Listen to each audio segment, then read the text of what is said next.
Yan, magandang umaga po sa ating lahat. Masarap po na nandito tayo sa presensya ng Panginoon. Dahil kung walang presensya ng Panginoon sa buhay natin, wala po tayong magagawa. Amen? At sa susunod po na salita ng Panginoon na nandoon siya sa cross ng Kalbaryo, sabi niya sa 5th word, ang sabi niya is, nauuhaw po ang ating Panginoon, sabi. I thirst, ang sabi niya doon. Buksan po natin sa John 19:28 to 29. Basahin ko po, 28. Later knowing that all was now completed, and so that the scripture could be fulfilled, Jesus said, I am thirst. A jar of wine vinegar was there, so they soaked a sponge in it, put the sponge on a stalk of the hyssop plant, and lifted it to Jesus' lips. Purihin ang salita ng Panginoon. Amen. Amen. Jesus, alam natin yung ating Panginoon ay anak siya ng Panginoon, anak siya ng Diyos. And He is also a son of man. He is completely God and completely man. Being God in human form, kailangan natin maniwala doon. Kasi marami po tao na ang pagkakilala kay Panginoong Jesucristo ay tao lang. At dalawa lang po ang religion sa mundong ito eh. Religion of Jesus and religion of man. Ang hindi naniwala ng Kristo na siya po ang tao, ang Diyos na naging tao ay religion of man yun. Tayo po ay religion ng ating Panginoong Jesucristo dahil tayo naniwala na Jesus is Son of Man and Son of God. Praise the Lord. Hallelujah. Basahin ko lang po. Gusto kasi isupport yung verse about Jesus is God in human form. Dito po sa 1 John 4:2-3. Every spirit that confesses that Jesus Christ has come in the flesh is from God. And every spirit that does not confess that Jesus is not from God, and this is spirit of the Antichrist. So kung di po tayo naniniwala na Jesus is God in human form, ay Antichrist po tayo. Hindi po tayo nasa kay Kristo. So pag sinabi mo na God is only prophet, so hindi pa po naniwala kay Kristo na siyang Diyos, ay Antichrist po tayo. May isa pa pong verse na gusto kong basahin sa 2 John 7. Many deceivers who does not acknowledge Jesus Christ as coming in the flesh have gone out in the world. And such person is the deceiver and the Antichrist. Ganun pa rin po yun ang ibig sabihin dito. Kailangan natin maniwala na ang ating Panginoong Jesucristo ay bumaba ng mula langit dito sa lupa, nagkatawang tao, at para magkaroon po tayo ng kaligtasan. Amen. Kaya nang sinabi po dito ng Panginoong Jesucristo na siya ay nauuhaw, in humanity po yun. Kasi ang ating Panginoong Jesucristo bilang tao, nasasaktan din po siya. Nagugutom at nauuhaw. Kaya yung sinabi niya dito ay I thirst, bilang in human form, ganun pa yung pagkasabi niya dito na uhaw. Pero po, Jesus knows everything. Alam niyo pong lahat na mangyayari ito. He is impotent. Ang ibig sabihin pa nun, He is God control. Alam niyo po lahat na ang mangyayari na ito kasi Jesus came to fulfill all the prophecy. Jesus came to fulfill all the scripture. Jesus came to save the world. Yun po ang purpose ng ating Panginoon. Pero dito po, ang sabi ng Panginoon, I thirst. He is thirst because He will fulfill the scripture.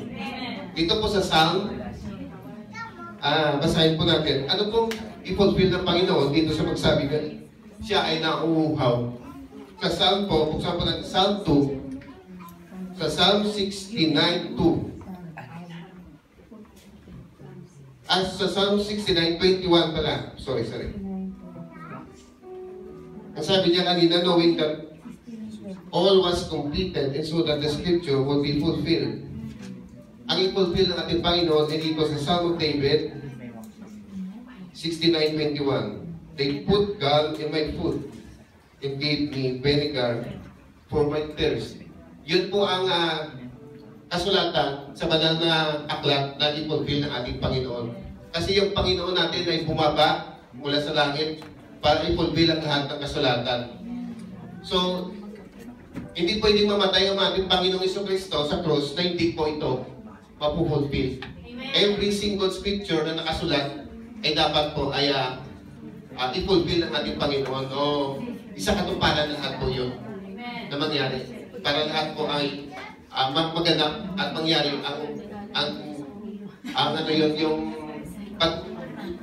ang purpose ng Panginoon sa pagbaba dito sa lupa na magkaroon po tayo ng kaligtasan. Amen. At hindi lang po yun ang pinulbil ng ating Panginoon. Meron pa po ang plant na tinatawag natin Hyssop plant ay ito po isang tanyag sa mga Jews, Hudiyo po yung plant of hyssop. At bigla na po na nanumbalik sa kaisipan ng mga Jews ang ginawa ng pagbigay sa kay Jesus ng pamamagitan ng sponge ay inabot sa kanya sa pamamagitan ng plant of hyssop. Ito po ay may significance sa mga Hudyo. Bakit po? Ito po ay ginagamit ng mga Hudyo noon sa Exodus 12:22. Naalala po ba natin yung angel of death? Angel of death that was going to pass over Israel. God said to the people of Israel, He said to them, what you do, take hyssop and take the blood and sprinkle it in the doorpost and the lintel. And the time hyssop appears to the Jews' mind, it is reminiscent sa mga isip nila. Napaka-importante pala yung mangyari kasi lahat po na yun ay in schedule, in divine schedule ng ating Panginoon. Kasi hindi lang po nangyari, ang hyssop ay ginagawa ng mga Diyos sa pag-sprinkle ng blood po yun sa, sa time ng Exodus ni Moses. So, parang ang divine schedule talaga kasi Panginoon natin is in control of everything. Kontrolado yung lahat dahil siya ay Diyos po siya. Amen. Kaya, bakit pwede naman po i-stick lang iabot sa ating Panginoong Jesucristo? Bakit ginawa pang hyssop? Kasi lahat po ng scripture talaga ay dapat magganap at mangyari. Amen. Kaya, napakabuti ng Diyos, no? Dahil siya po ay Diyos po na nagpakatawang tao para ipakita sa atin na ang lahat po na hindi natin, sabi natin sa ating isip, hindi natin kaya. Pinakita sa atin ng Panginoon na kaya po natin lahat. Amen. Yung kanina sinasabi lang, kaya po natin yung magpatawad. Amen. Amen. Kaya po natin lahat na kilalanin siya bilang Diyos. Amen. Dahil kung wala ang Panginoon, wala po tayong actually magagawa sa buhay natin. Amen. Kaya napakabuti ng Diyos sa atin na siya po ay bumaba at ipakita talaga ang pagiging tao. Yung human talaga na within sa atin. Kung minsan sabi natin, napaka-humanity. Hindi po yun. Yung pagiging tao po ay pinakita sa atin ng Panginoong Jesucristo kasi ito po yung pinaka-model na natin na sundin. Kundi ang pagiging, yung pagiging tao bilang si Jesucristo. Kaya nga sa ending po ay sabi ng pagpalagi sa atin na tayo ay to be like this. Gumagawa po tayo ng mga yung yun sa ating buhay na to be like Jesus someday. Ito po yung goal natin bilang Kristiyano na maging si Jesus someday. Amen? Amen. Kaya purihin pong Panginoon. Ito po ay lahat ng ating Panginoon ay may kontrolado sa lahat ng buhay. At may gusto ko lang po sabihin to dito sa may sumulat po may sumulat, someone wrote, for more than pains that racked him, then was the deep longing, thirst divine that thirsted for the soul of man. Yung Panginoong Jesucristo ay nauuhaw din po sa atin. Nauuhaw sa every spirit nandito sa mundo. Nauuhaw sa spirito ko at sa spirito ko natin lahat. Kaya nang iabot po ng matapos dinobey ni Jesus, nang iabot ng soldier sa kanya ang ang vinegar at ininom natin Panginoon, sa first start din ay sasabihin ko ng susunod na tagapagsalita. Purihin ng Panginoon.